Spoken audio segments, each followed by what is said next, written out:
So I just wanted to go over this subwoofer. I picked it up a couple of weeks ago, and I was talking to one of my subscribers, Matthew, about it, and he reminded me he had one that was a matching, and so he offered it. Like I said, he offered it up to me, and we spoke on the phone several days ago. Real humble guy, very nice, and he said he would get that shipped out to me when he can. So Matthew, I really appreciate that. So these are the Rockford T1, the Power T115. This is the older version. It had the silver, like the raw aluminum dust cap on it. It had a tall rubber surround. It was a tall, narrow roll.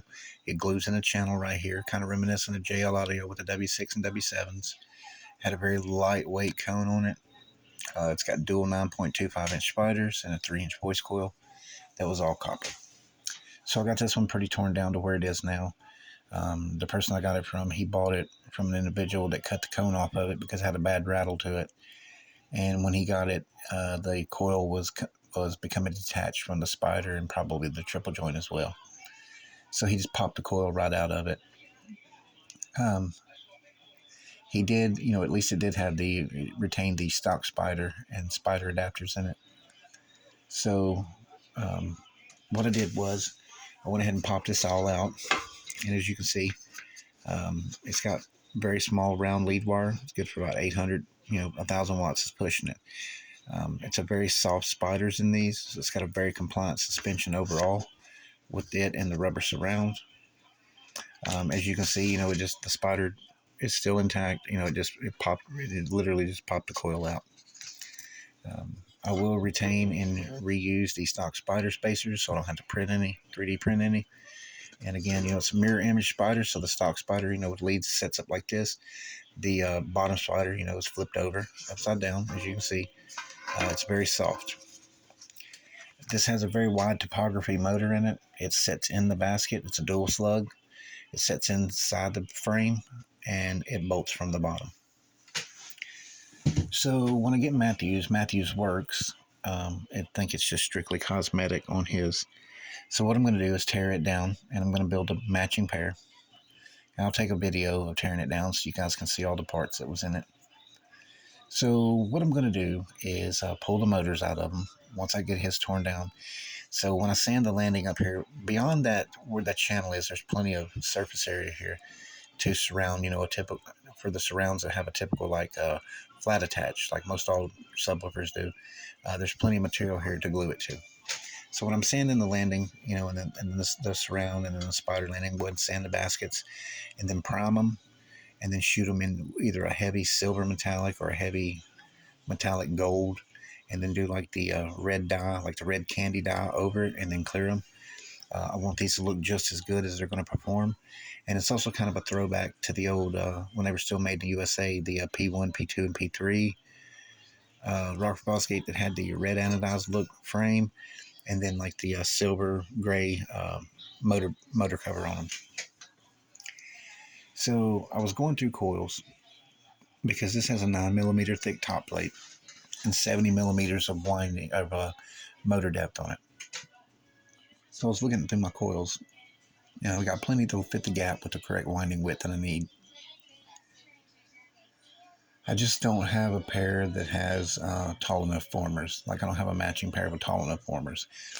But a couple of weeks ago, I reached out to a vendor in Ukraine, and they have a lot of Pride Audio parts like coils and cones and spiders and stuff.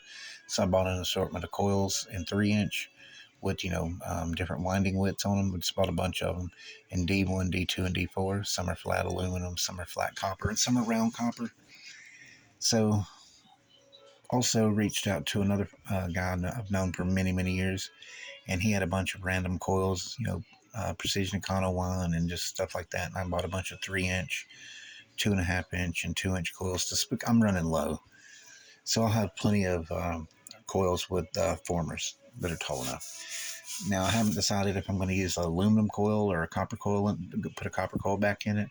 When you use aluminum, you're shedding some of the moving mass.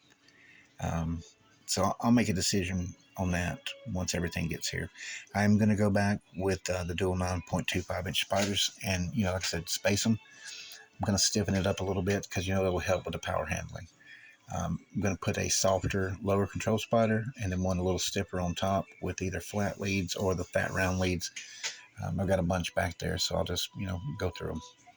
And then I'm going to top it off probably with the RE audio cones. They have about the same height on the surround, but a little wider.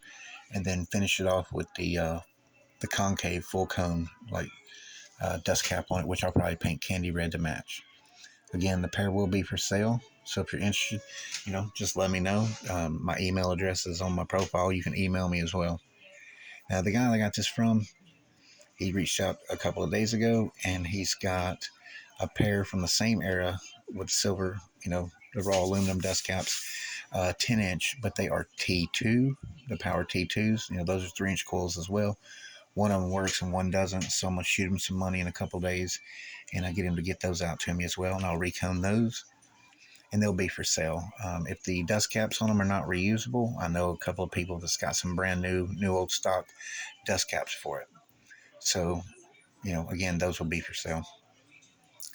Um, Friday or yesterday, I had a manufacturer reach out to me via email. They'd see some of my videos, and it's a well-known brand, and they wanted to know if I would be interested in any of their, defective drivers, returns, blown, defective, so forth. And I told them, sure, I would be interested. I just shoot me a list of everything they've got. If they don't care to shoot me, a few pictures with it as well. See if we can't come out to an agreement on those. Strictly motors is what I'm looking for, and I will use some of the frames and so forth, but what I don't use in motors and frames, I'll probably just put them on my online store, or if it's something you'd be interested in, just let me know. But that'll be once I start getting some of the stuff in. Today's Saturday. It was me and my wife's anniversary, and we got up early and went out and done some things that she enjoys, which was great. I try to always show interest in the things that she likes. She's done that, with me for years, going to shows and all these different things, and, putting up with all the subwoofers and the drivers and everything else. But, guys, if you show an interest in the things that your woman enjoys, that makes her happy, and in turn, it's going to make you happy. you know, and also she'll show interest in the things that you like as well. It's all about compromise, and that's one of the best things is enjoying the things that each other likes. So I hope you enjoyed the content. If you don't care, smash the like button. It doesn't cost you a dime, and it helps me out as well. So again, I hope the content you enjoyed, and I'll see you on the next one.